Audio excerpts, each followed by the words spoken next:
নমস্কাৰ বন্ধুবান্ধৱীসকল, welcome to Asom Joy YouTube channel. তো ফ্ৰেণ্ডসকল, ফাইনেলি অসম পুলিচৰ ছেকেণ্ড লিষ্টটো জাৰি কৰি দিছে। হয়, ইমান দিন ৱেইট কৰি আছিলে সকলোৱে, ইমান এটা হুলস্থুল পৰিৱেশ সৃষ্টি হৈছে বাবে অসম চৰকাৰে অৰ্থাৎ অসম পুলিচে হাৰ মানি লৈছে আপোনালোকৰ ওচৰত আৰু এতিয়া ছেকেণ্ড লিষ্ট দি দিছে। তো সকলোৰে বাবে এইটো এটা গুড নিউজ।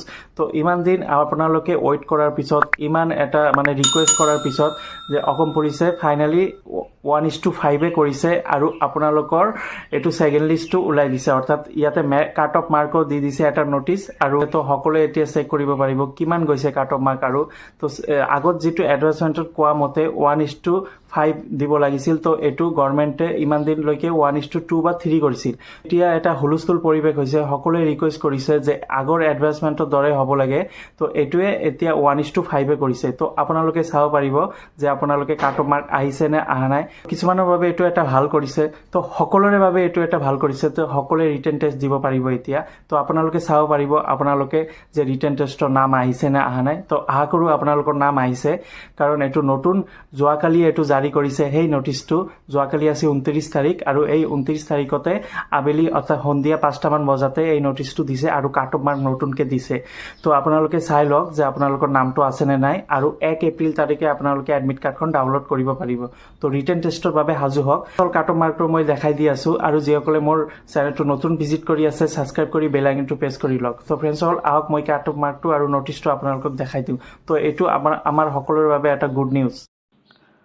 তো ফ্ৰেণ্ডসকল, এইটো হৈছে নটিচ SLPRB ৱেবছাইটত যোৱাকালি এইটো জাৰি কৰিছে অসম পুলিচৰ।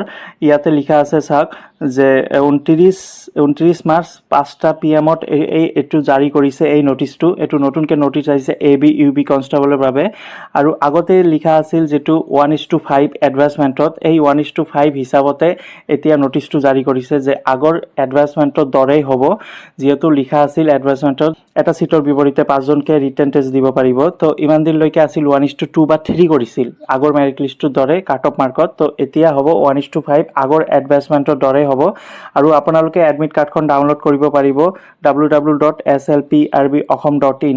ইয়াতে লিখা আছে চাওক, admit card for the written test can be download by login SLPR Assam, আৰু ইয়াতে ডেটটো লিখি দিছে 1 এপ্ৰিল, অৰ্থাৎ 1 এপ্ৰিল তাৰিখত আপোনালোকে এডমিট কাৰ্ডখন ডাউনলোড কৰিব পাৰিব। তো ফ্ৰেণ্ডসকল, এইটো যোৱাকালিয়ে প্ৰকাশ কৰি দিছে, এই নটিচটো জাৰি কৰিছে। তো এইটো এটা ভাল খবৰ হয়। তো এইটো হৈছে ইউবিৰ বাবে এই কাট অফ মাৰ্কটো ইয়াতে লিখা আছে চাওক, কনষ্টেবল UB। তো মই জুম কৰি দেখাই দি আছোঁ। ইয়াতে ডিষ্ট্ৰিক্ট ৱাইড হিচাপে কাট অফ মাৰ্কটো দিছে। তো ডিষ্ট্ৰিক্ট যিটো আছে বজালী ডিষ্ট্ৰিক্ট, ইয়াতে আনৰিজাৰ্ভ মেল ফিমেলৰ কাট অফ মাৰ্কটো চাই ল'ব। OBC চাব, SC চাব, ST।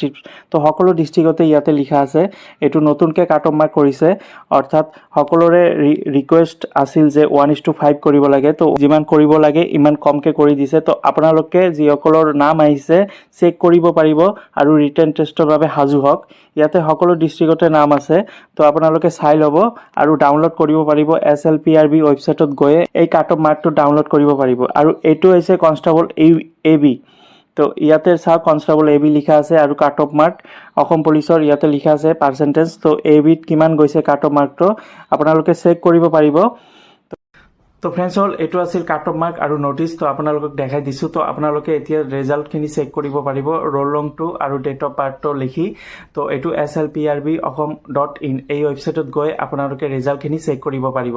কমেণ্টত জনাই দিব আপোনালোকে ৰিটেন টেষ্ট দিব পাৰিবনে নাই। আশা কৰোঁ দিব পাৰিব এতিয়া, যিহেতু ছেকেণ্ড লিষ্ট ওলাই গৈছে। তো ফ্ৰেণ্ডসকল, ভিডিঅ'টো ভাল লাগিলে লাইক কৰি দিব আৰু নিজৰ বন্ধু বান্ধৱীসকলক শ্বেয়াৰ কৰি দিব। তো ৰিটেন টেষ্টৰ বাবে বেষ্ট অফ লাক থাকিল।